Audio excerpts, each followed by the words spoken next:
محمد صلى الله عليه وسلم صلى الله على محمد صلى الله عليه وسلم صلى الله على محمد صلى الله عليه وسلم صلى الله على محمد يا ربي صل وسلم صلوا على نبي محمد صلى الله عليه.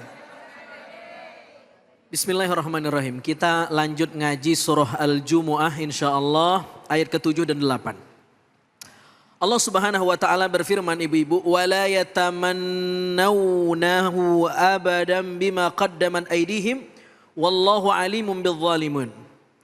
Wallahu alimun bizzalimin. Mereka orang-orang Yahudi tidak akan mengharapkan kematian. Jadi kalau dalam ayat yang lain, wala tajidannahum ahrasan nas ala hayati wa minal ladzina asyraku yawaddu ahaduhum law yu'ammaru alfasanah.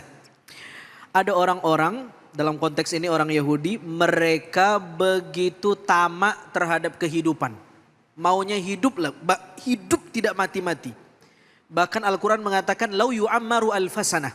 Mereka ingin hidup 1000 tahun lagi. Kan ada puisinya itu kan? Aku ingin hidup 1000 tahun lagi. Boleh jadi puisi itu terinspirasi dari ayat ini. Ada orang yang ingin hidup 1000 tahun lagi. Tetapi bukan bersama Allah. Bersama nafsunya sehingga tidak ingin mati. Ahrasan nas. Mereka tamak dengan kehidupan dunia ini. Qul, katakan wahai Nabi Muhammad. Innal mauta alladhi tafirruna minhu fa innahu mulaqikum. Siapapun yang tidak ingin mati, termasuk dalam konteks ayat ini secara khusus orang Yahudi, ketahuilah betapapun mereka lari dari kematian, kematian akan mendatangi mereka. Ibu-ibu, Bu, Ya. Bu, Ya.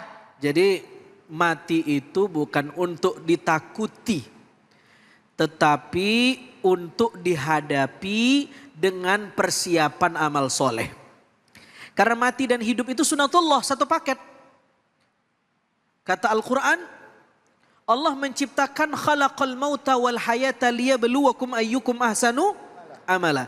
Jadi mati dan hidup itu memang dicipta. Ya, memang dicipta. Nah, boleh gak kita mengharap mati? Boleh gak kita mengharap mati? Ya Allah, sial banget hidup saya, matiin aja saya. Boleh gak? Nggak boleh dong. Nah, gak boleh. Ya, Nabi nyuruh kita untuk optimis. Jangan-jangan dengan umur yang panjang kita masih bisa beramal soleh. Sedekah, ngaji. Emang ngarep mati cepet-cepet amalnya udah banyak. Depositonya udah banyak. Udah bisa ngejawab pertanyaan kubur.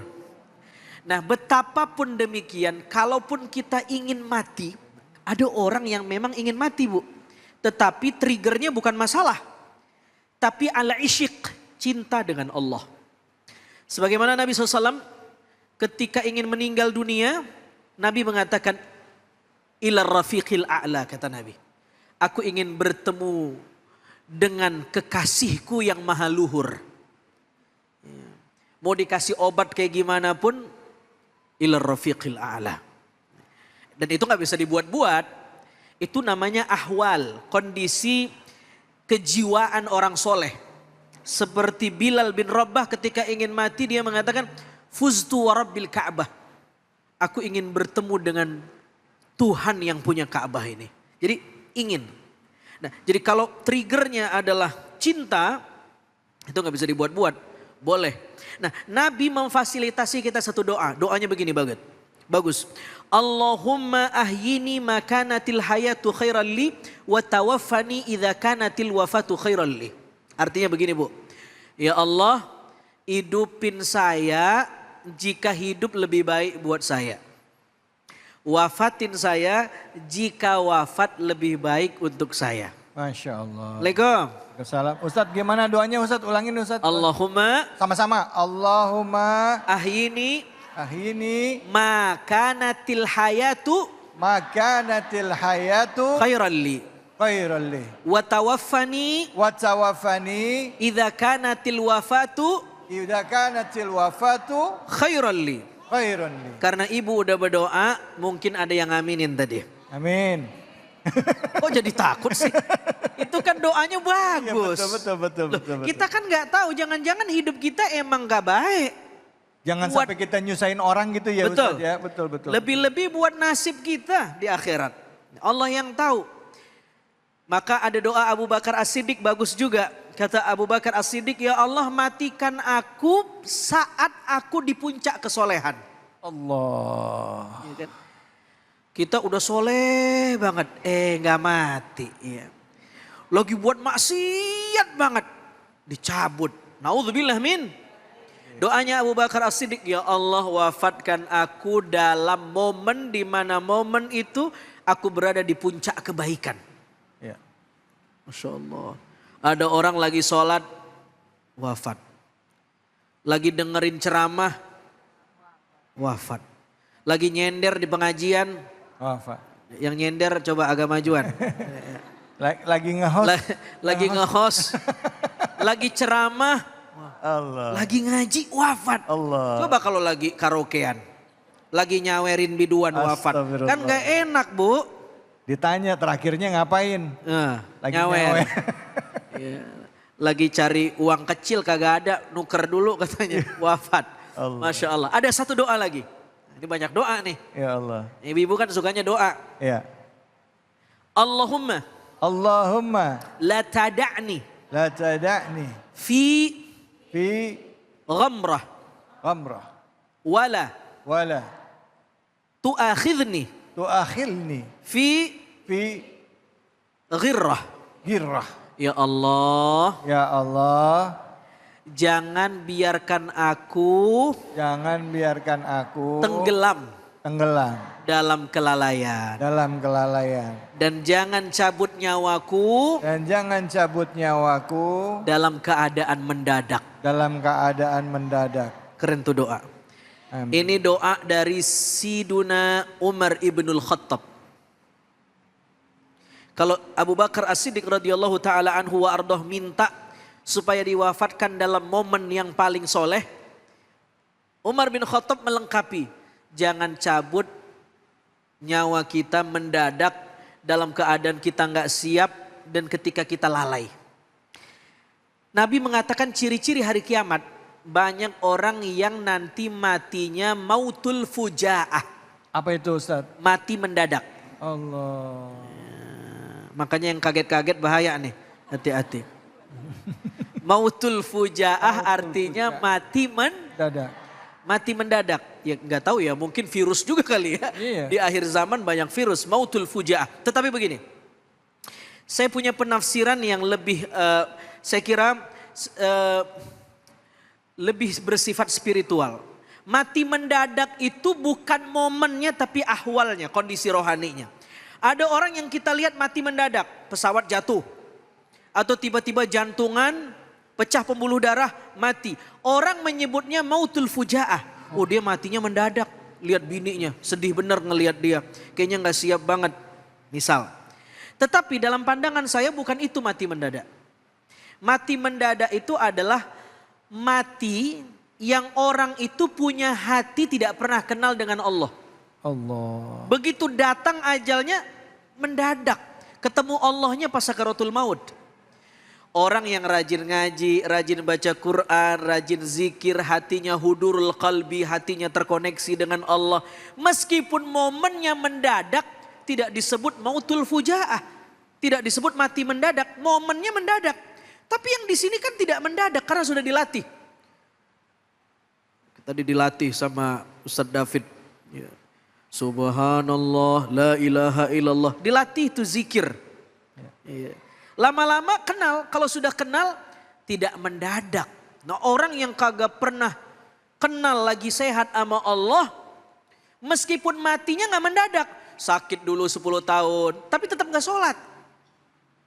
Ya. Gak mendadak, tetapi mati, dihitung mati mendadak karena kolbunya tidak kenal dengan Allah Subhanahu wa ta'ala.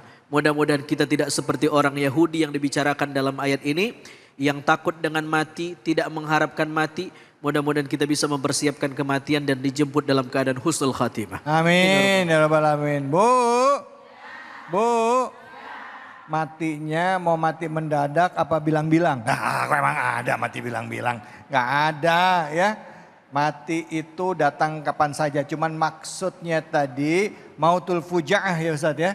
Mautul fujaah mati tiba-tiba. Kalau Ustaz tadi mengibaratkan kematian yang datang tiba-tiba dan sayangnya dia belum mengenal Allah. Baru mengenal Allah pada saat sakaratul maut.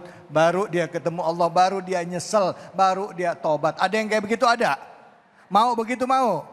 Mana orangnya? Baik, yang mau nanya siapa? Angkat tangannya. Silakan Ibu. Silakan, mana? Silakan Ibu. Bismillahirrahmanirrahim. Assalamualaikum warahmatullahi wabarakatuh. Waalaikumsalam warahmatullahi wabarakatuh. Silakan Ibu. Izin bertanya Pak Ustadz. Ya. Bagaimana sikap kita? Oh ya, perkenalkan dulu. Nama Ya. saya Lista. Saya dari Majelis Talim Darun Najah. Nama Ibu siapa Rista. Bu? Ya, Ibu Rista. ya. Isna Izora. Oh iya. Pertanyaan dari Ibu Majelis Rista. Talim Darun Najah. Ya. Pertanyaannya, bagaimana sikap kita agar tetap semangat dalam bekerja dan beraktivitas, tapi tidak lupa mempersiapkan akhirat? Ya.